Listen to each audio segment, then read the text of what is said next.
ఈరోజు ప్రపంచ పర్యావరణ పరిరక్షణ దినోత్సవ సందర్భంగా మన ముఖ్యమంత్రి నారా చంద్రబాబు నాయుడు గారు మనం పర్యావరణాన్ని పరిరక్షించుకోవాలి, మరి ఈ సైకిల్ అనేది వాడటం వలన అన్నింటిలోకి కూడా ఇవాళ ఇంధనం అనేది ఖర్చు తగ్గుతుంది, అదేవిధంగా పర్యావరణంలో కాలుష్యం అనేది తగ్గుతుంది. చక్కటి వాహనం, మరి ఈజీగా ప్రతి ఒక్కరూ సామాన్య మానవుడు కూడా వెళ్ళే వాహనం ఈ సైకిల్ వాడాలని చెప్పి పిలుపునివ్వటం చాలా ముదావహం. మరి దానికి స్ఫూర్తిగా ఈ రోజున విశాఖపట్నం ఎయిర్పోర్ట్ నుంచి తాను వెళ్లాల్సిన సభాస్థలి వరకు కూడా ఆయన సైకిల్ మీద వెళ్ళి అక్కడ కార్యక్రమంలో పాల్గొనటం అనేది ప్రతి ఒక్కరికి కూడా స్ఫూర్తిని కలిగిస్తూ ఉంది.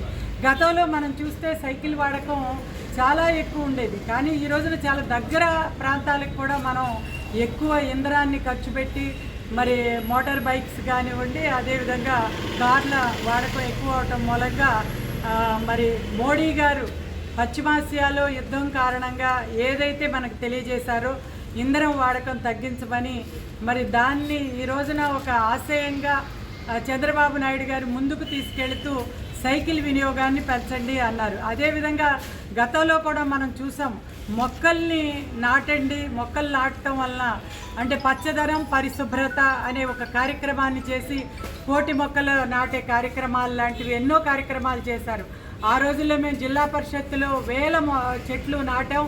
అదేవిధంగా మండలాల్లో, మండల పరిషత్తుల్లో, ఆఫీసుల్లో అన్నింటిలో కూడా మొక్కలు నాటటం, మరి అదే ఫారెస్ట్ ఏరియాకి దగ్గరలో ఉన్న ప్రాంతాల్లో కూడా మొక్కలు నాటే కార్యక్రమాలు ఎన్నో చేసాం. ఈ మొక్కలు నాటటం వల్ల మరి పర్యావరణంలో ఉన్న వార్మింగ్, గ్లోబల్ వార్మింగ్ అనేది తగ్గుతుంది. మరి పర్యావరణం పరిశుభ్రంగా ఉంటుంది, ఆక్సిజన్ అనేది వెలువడి పరిశుభ్రంగా ఉంటుంది. మరి మనం చూస్తే గతంలో జగన్మోహన్ రెడ్డి గారు ఆ రోజున 5 సంవత్సరాల కాలంలో ఆయన ఎక్కడికి బయలుదేరితే అక్కడ చెట్లు అనేది కొట్టేయటం జరిగేది. చెట్లు కొట్టేసి ఎక్కడైనా పడేసి ఉన్నాయంటే ఓ జగన్మోహన్ రెడ్డి గారు మరి బయలుదేరారు అనేది మన అందరికీ అప్పట్లో ఒక నమూనా. మరి చంద్రబాబు నాయుడు గారు మొక్కలు నాటండి, రోడ్డుకి ఇరువైపులా ఆ రోజున అశోకుడు చెట్లు నాటించిన విధంగా చంద్రబాబు నాయుడు గారు పచ్చదనం పరిశుభ్రత లాంటి ఎన్నో కార్యక్రమాలు చేసి మొక్కలు నాటితే, జగన్మోహన్ రెడ్డి మాత్రం చెట్లను కొట్టేసే కార్యక్రమం మనం చూసాం. మొక్కేయండి అని చంద్రబాబు నాయుడు గారు అంటే చుక్కేయండి అని ఆ రోజున కల్తీ మద్యాన్ని ఆయన ఏర్లై పారించిన, అందరి ఆరోగ్యాన్ని పాడు చేసిన పరిస్థితి కూడా మనం చూసాం.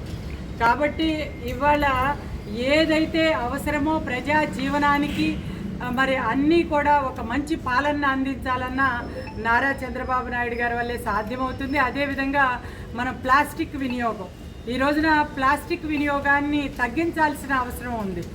మనం ప్రతిరోజు కూడా నిత్య జీవితంలో ఇవాళ ఒక్కరోజే